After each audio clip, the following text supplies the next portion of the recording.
Let's begin by stipulating two things. First, so long as there is an immigration debate, there will be racists and political opportunists who latch onto isolated events to make broad, sweeping judgments to score political points and to increase ethnic tensions in the United States. Second, any given family's response to tragedy will be as varied and diverse as American families are varied and diverse. There is no playbook for grieving. At the same time, however, there are reasons why illegal immigrant crime can carry a poignant punch among people of goodwill. The murder of Molly Tibbetts or Kate Steinle can be particularly hard to take because of a simple, anguished declaration. The murderer wasn't supposed to be here.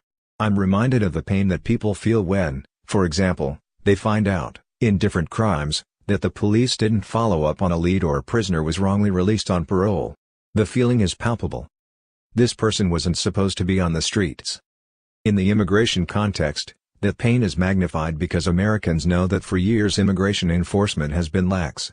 Sanctuary city policies seem designed to draw unlawful immigrants. Even the very idea of stricter border enforcement is deemed racist by some. While no border can be perfectly guarded, we can do better. We simply choose not to. Do you want more immigration? Let's have that debate. Let's decide the number of people we want in the country, and let's make sure, as much as we can, that this number does not include people with known criminal histories.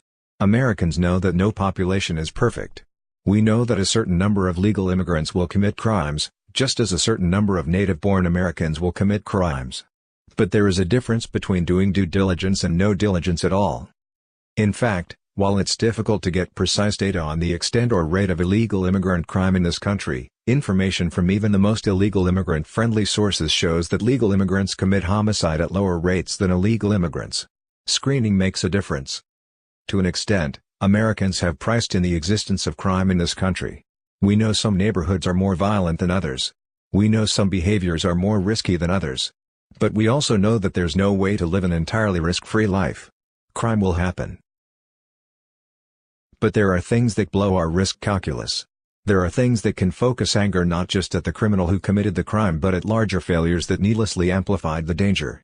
Americans are completely justified in their anger when, say, the background check system fails and a known criminal or mentally unfit person purchases a gun. That amplifies the pain and injustice of the shooting. Americans are justified in their anger when officials ignore warning signs or when people in authority turn away from domestic violence and a troubled person kills. The official failure magnifies the personal injustice. So they are also justified in their anger when officials make the choice not to effectively enforce existing law. They are justified in their anger when officials make the affirmative decision to do all they can to frustrate or defy existing law.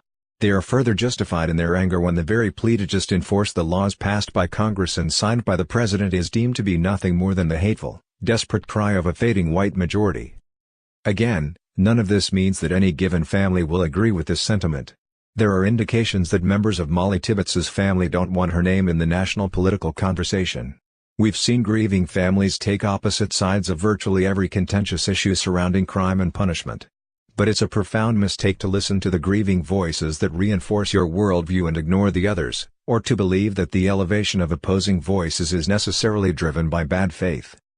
Porous borders have consequences, and one of those consequences is that a certain number of criminals will enter this country and do terrible things to its citizens. It is not racist or oppressive simply to ask that our government faithfully execute the laws of the land.